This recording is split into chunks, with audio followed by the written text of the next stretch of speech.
is a ReTV documentary.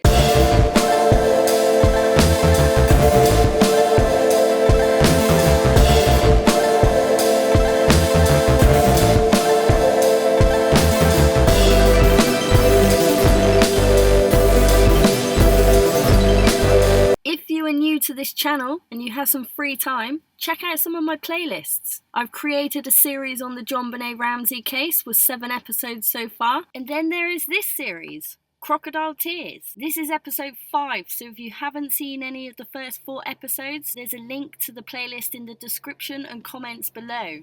I've also got a website with some exclusive content for the small handful of people who've chosen to support my channels. I'm genuinely grateful to those people. When you think the world is a disgusting place with all of this crime that we are told that we commit against each other, you find that complete strangers want to support your work, and you realise that amongst all of the hate and bitter people out there, there are truly some amazing people out there. Also, on my website is a true crime forum. There's not much activity yet, but feel free to get some topics started. We all have similar interests here, that's why these subjects are of interest to us, so let's get creating some true crime conversations. I'm also starting to create a database on the JonBenet Ramsey case. Eventually will be the most comprehensive database on the case. I haven't managed to get much going on there for the last couple of weeks as I've been too ill, but I will start to populate this soon, so keep an eye out. On the other hand, with all of the positive comments you might get, there's always some bitter and twisted hater who can't stand the fact that there are people out there making money off of the hard work that they do. Don't have a nosebleed, mate. It doesn't even cover the cost of the website and the software that I need to pay for every month to make these videos for completely free for ungrateful people just like you, Super Chicken Lips. So to the small handful of people who are generous enough to support this work,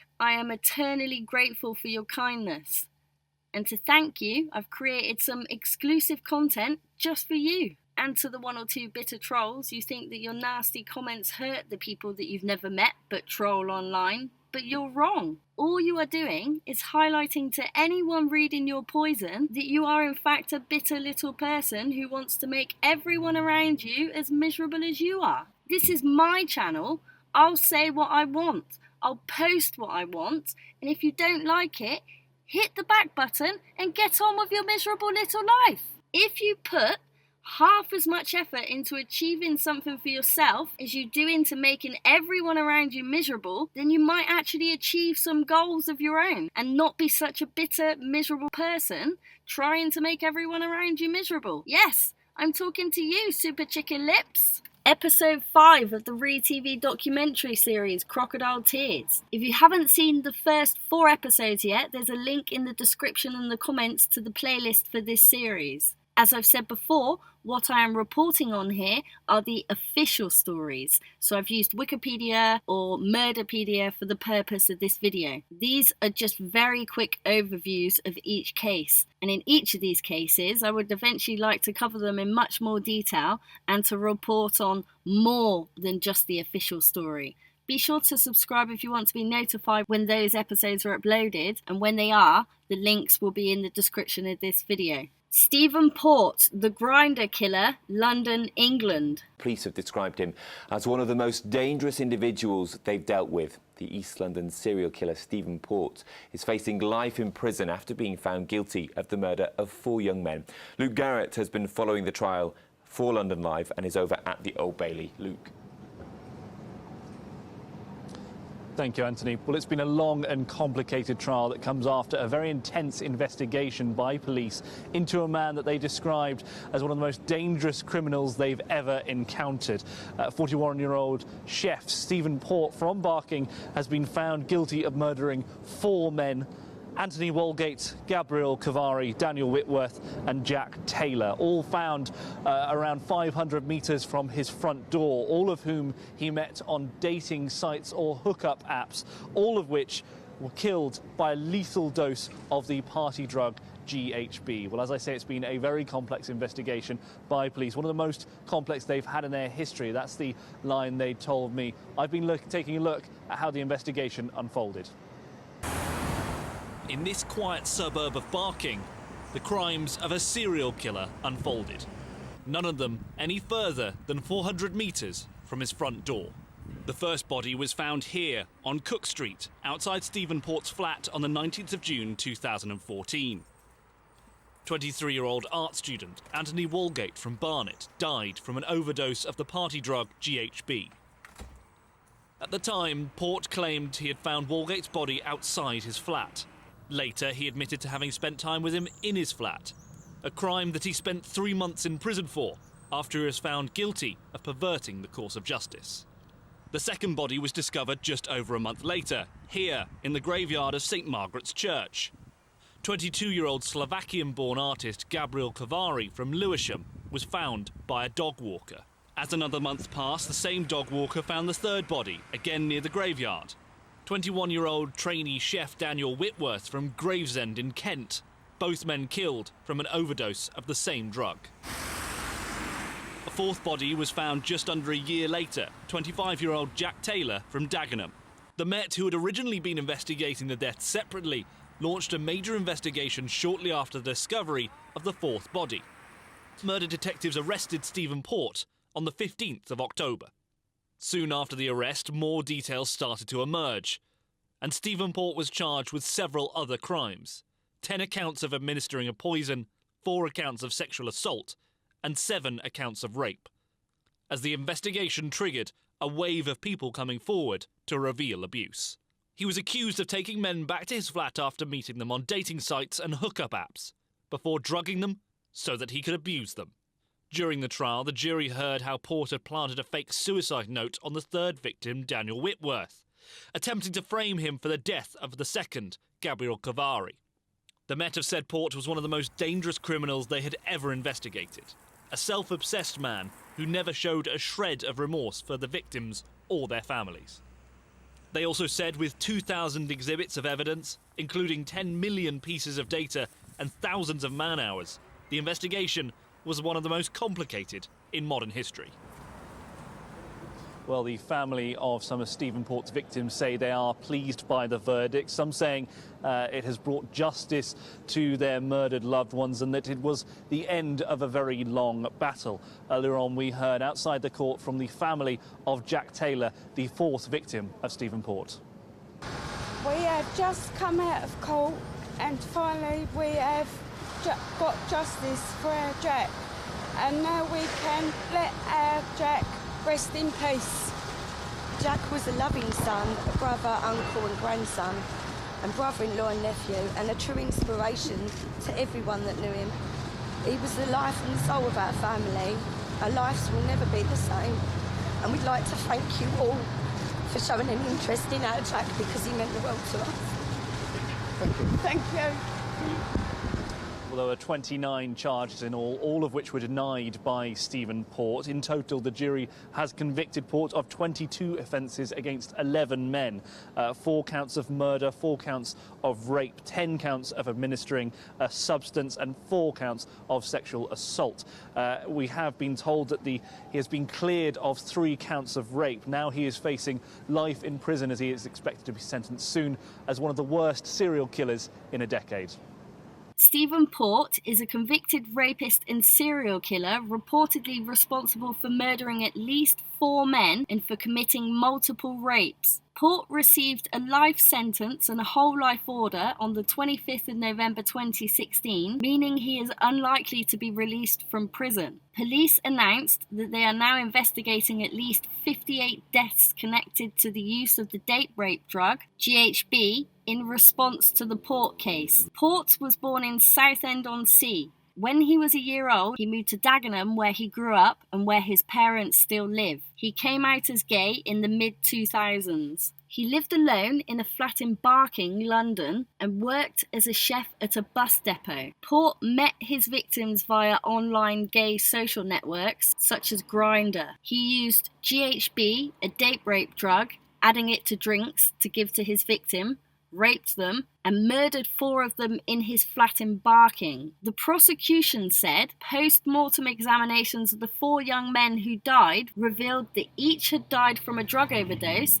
featuring high levels of GHB. But Port surreptitiously used other drugs on his victims: amyl nitrate, known as poppers, Viagra, methadone, known as Meow Meow, and methamphetamine, known as crystal meth. At his trial, the judge accepted that Port's intention was only to cause really serious harm and not death, but made the point that Port must have foreseen that there was high risk of death, especially after the death of his first victim. His first murder victim, Anthony Walgate, 23, a fashion student originally from Hull, who on occasion worked as an escort, was contacted by Port on the 17th of June 2014, pretending to be a client and offered £800 for his services. They later met at Barking Station. On the 19th of June 2014, Walgate was pronounced dead shortly before 8 a.m. after Port himself anonymously called the emergency services, reporting that a young boy was collapsed or had had a seizure or was drunk on the street outside of his flat. Emergency ambulance. What's the address of the emergency? It's Cook Street. There's a young boy. Looks like he's collapsed outside. I don't know. Outside of which number?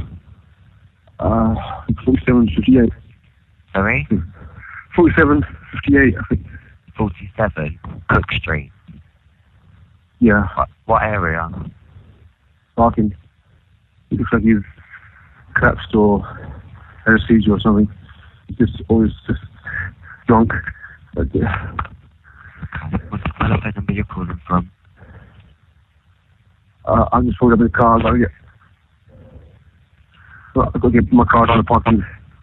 Oh. That's alright, don't worry about that. What's the telephone number you're calling from?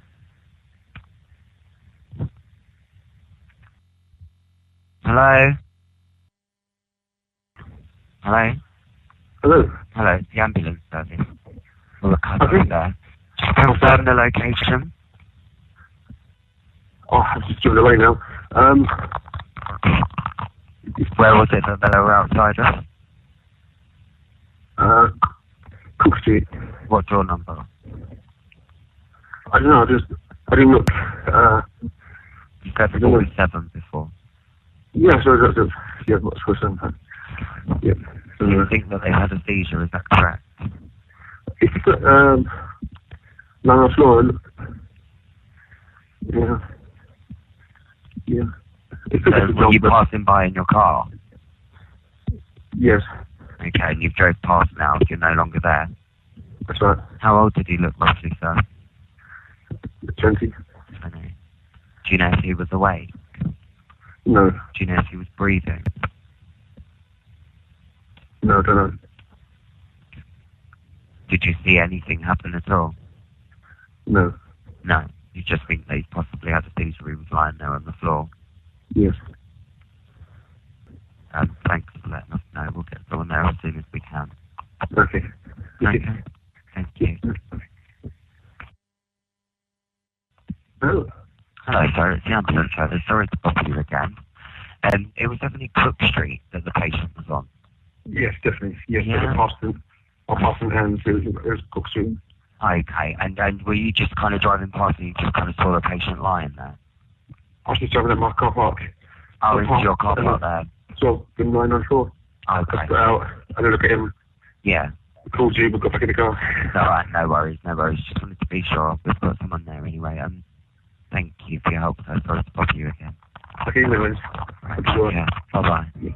Evidence linking Port to Walgate's death was missed at the time. Port was convicted of perverting the course of justice in March of 2015 because his account of the death to the police varied. He was imprisoned for 8 months, but then released the following June and electronically tagged. Between August of 2014 and September of 2015, Port murdered at least 3 more men. Gabriel Kovari, 22, who had moved to London from Slovakia. Daniel Whitworth, 21, from Gravesend in Kent, who worked as a chef. And Jack Taylor, 25, who lived with his parents in Dagenham, East London, and worked as a forklift driver. The bodies of the last 3 of the 4 murder victims were found in a graveyard of a church in Barking. Port had planted a fake suicide note alongside the body of Whitworth that suggested he was responsible for the death of one of the other victims, Kovari, and that he had killed himself out of guilt. The inquests on the deaths returned open verdicts. Nadia Passard, the coroner, however, said she had some concerns surrounding Daniel's death which have not been answered by the police investigation. Her statement continued, "Most concerning are the findings by the pathologist of manual handling prior to his death, and noted that the bedsheet that he was found wrapped in was not forensically analysed, and the bottle of GBL, which was found near him, was also not tested for fingerprints or DNA." On the 23rd of November 2016, Port was convicted of the assaults by penetration, rapes and murders of Anthony Walgate, Gabrielle Cavari, Daniel Whitworth and Jack Taylor, as well as the rapes of 3 other men he drugged, and 10 counts of administering a substance with intent and 4 sexual assaults. He was found guilty on all counts. In total, 11 men were reportedly victims of Port's crimes. This is one of those cases that I would definitely cover in more detail. Seth Gonzales, New South Wales, Australia. Let's check out Murderpedia for the official story on this one. Seth Gonzales was born in the Philippines to a locally prominent family. After the 1990 earthquake, Teddy and Mary emigrated to Australia with their 2 children. Teddy carved out a career as an immigration lawyer.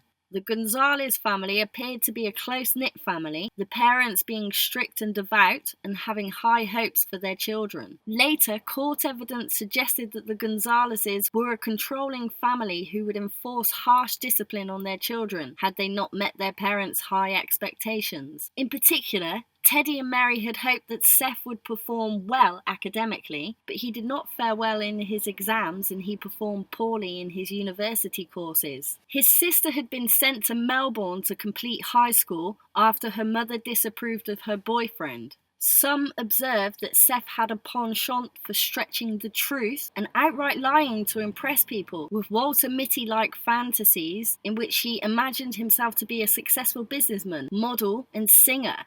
A website supposedly run by the daughter of a family friend as a tribute was reportedly set up by Gonzales himself. Others had remarked that he had an essentially narcissistic personality and was a compulsive or pathological liar. However, to most people the lies were believable because of his apparent sincerity. He also falsely told friends that he was suffering from cancer. Seth attempted to cover up his academic failure by falsifying results, and when this was discovered by his parents, they had threatened to withdraw certain privileges, such as the use of his car. At the same time, he had argued with his mother over a girlfriend that she had disapproved of. This, along with the desire to inherit the family's fortune, were established as motives for Gonzales killing his parents and his sister. On the 10th of July 2001, at around 4:30 p.m, Gonzales reportedly entered his sister's bedroom where she was studying. He was armed with a weapon, possibly a baseball bat, and with 2 of the longest kitchen knives from the knife block in the kitchen. It was found that he compressed his sister's neck trying to strangle her,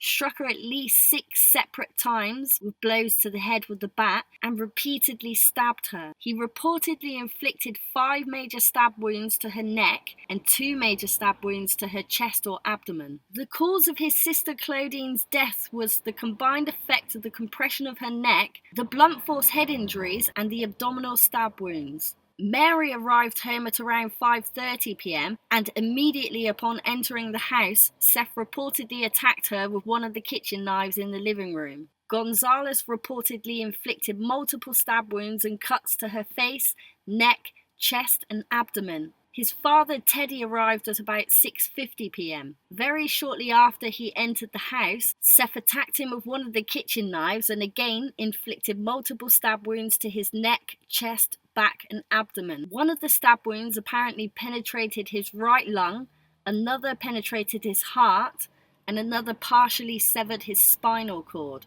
After killing his family, Gonzales disposed of the knives that he had used, as well as the bat he used to strike his sister, and the shoes and clothing he had been wearing at the time of committing the murders, which had become blood-stained. At some time in the evening, he also spray-painted the words "Fuck off Asians, KKK" on a wall in the house in an attempt to fool the investigating police into believing that his family had been the victims of a hate crime. After committing the murders, Gonzales drove to a friend's house, arriving there around 8 p.m. Seth and his friend, who neither knew or was told anything about the murders, went to the city, where they went to Planet Hollywood and then to a nearby video game center. Later in the evening, after dropping off his friend, Gonzales returned home. He called the police to say that he had discovered the bodies on his arrival at the house and that he had chased off intruders. Gonzales attracted further sympathy after he sang One Sweet Day at the funeral.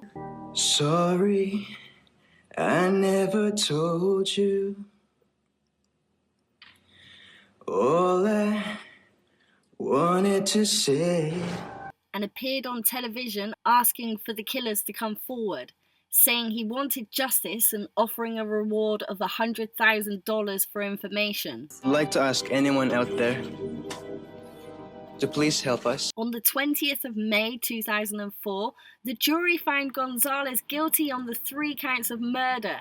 He was sentenced on the 17th of September to 3 life terms without parole, making him one of the youngest lifers in Australia. Gonzales is now serving his term as a maximum security inmate at Goulburn Correctional Centre. Susan Smith, South Carolina, USA. Then he's got the kid? Yes, ma'am, in her car. She's real hysterical, and I just decided I need to call law and get them down here. 3-year-old Michael and 14-month-old Alex Smith have been missing 8 days. 9 days. Again, the search is on. This is the first carjacking. Susan and David Smith came out of seclusion. There's speculation this could Law be a enforcement hoax. cannot rule out anything. The lead had fallen through. There are so many people working on this Inconsistencies case in the now. statements of Susan Smith. Susan Smith. Susan Von Smith. Susan Smith has been arrested and will be charged with 2 counts of murder in connection with the deaths of her children, Michael 3 and Alexander 14 months. Get them going, Pam. They got 2 kids. Okay.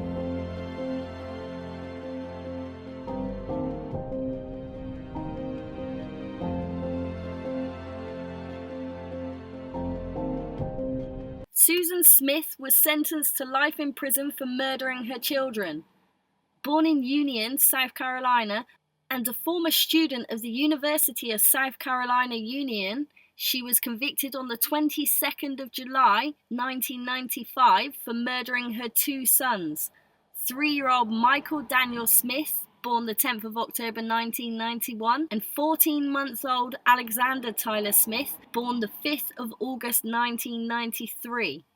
Sounds like the Darlene Routier case used the same script just a year later. The case gained worldwide attention shortly after it developed due to her claiming that a black man stole her car and kidnapped her sons.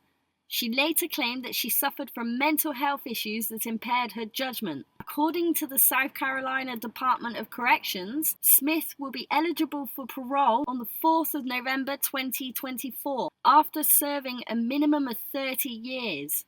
She is currently incarcerated at South Carolina's Leith Correctional Institution near Greenwood. On the 25th of October 1994, Smith reported to the police that she had been carjacked by an African-American man who drove away with her son still in the car. She made a dramatic plea on television for the rescue and return of her children. A Usenet chain letter circulated in the following days asking internet users to be on the lookout for the vehicle. However, 9 days later, on the 3rd of November, following an intensive, heavily publicised investigation and a national search, Smith confessed to letting her car roll into a nearby lake, drowning her children inside. She allegedly wanted to discard her children so that she might resume an affair with a wealthy local man who had no interest in a ready-made family. It later emerged that investigators had been suspicious of Smith's story from the beginning. From the second day of investigations, the authorities suspected that she knew where the children were. While they suspected she'd killed them, they held out some hopes that the boys were still alive.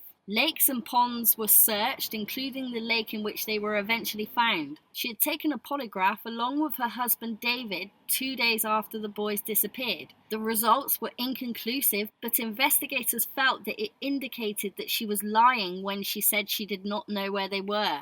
She was polygraphed during every subsequent interview with investigators and failed that question each time. There were also no other cars near the intersection where she said the carjacking had occurred. And a big break in the case had to do with her story on where she was carjacked. The particular red light at which she said she had stopped is only triggered when a car is coming from across the street. According to her, there were no other cars around, so there would be no reason for her to stop at this intersection. Smith's defense psychiatrist diagnosed her with dependent personality disorder. Her biological father committed suicide when she was 6 years old, and she rarely had a stable home life. It was also disclosed in her trial that Smith was molested in her teens by her stepfather, who admitted that he had molested her when she was a teenager and had consensual sex with her as an adult. At 13, she reportedly attempted suicide. After graduating from high school in 1989, she made a second attempt. At one time, she was incarcerated in the Administrative Segregation Unit in a correctional institution in Columbia, South Carolina. While she has been in prison,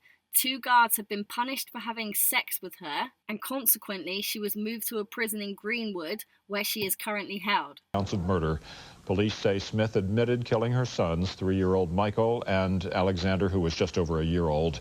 The Union County Sheriff says Smith is repentant and heartbroken. Her car was pulled from a murky lake Thursday. The bodies of the boys were strapped in the back seat. An autopsy revealed the boys were not killed beforehand. They drowned. Please let me take them. And he said no, he didn't have time because they were in car seats and it was going to take time for me to get them out of the car seat. And he just told me, he said, but I won't hurt them. And he just took off. But he had a gun, and my big thing is they were screaming, hollering, crying, and I'm just scared that he just lost his patience or something. I plead to the guy, to the man, me and my wife plead to him to please return our children to us safely and unharmed.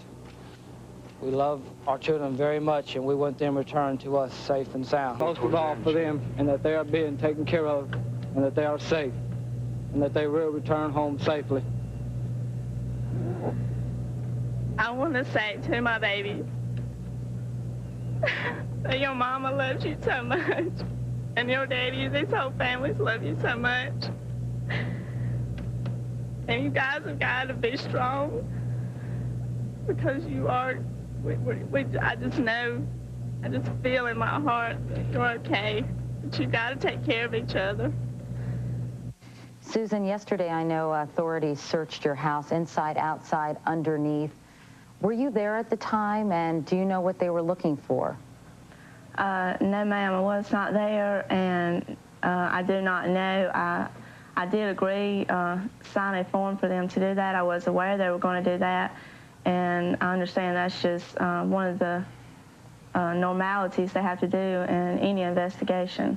Sources close to the investigation, Susan, have told NBC News that federal agents are focusing, in fact, on the relationship between you and Mitchell Sinclair, the man that you were going to visit that night, the man you said you were going to visit with your children.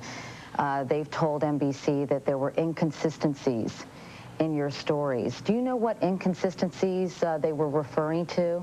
No, ma'am, I really do not know that. Thanks for watching. If you got this far, I actually love you. If you enjoyed the content, give it a thumbs up. If you want to support this channel, smash that subscribe button now. What are you waiting for? A massive thank you to the people who have kindly supported my channel, the official ReTV supporters who sponsor this content. You guys are awesome. Peace. You've been watching a ReTV documentary.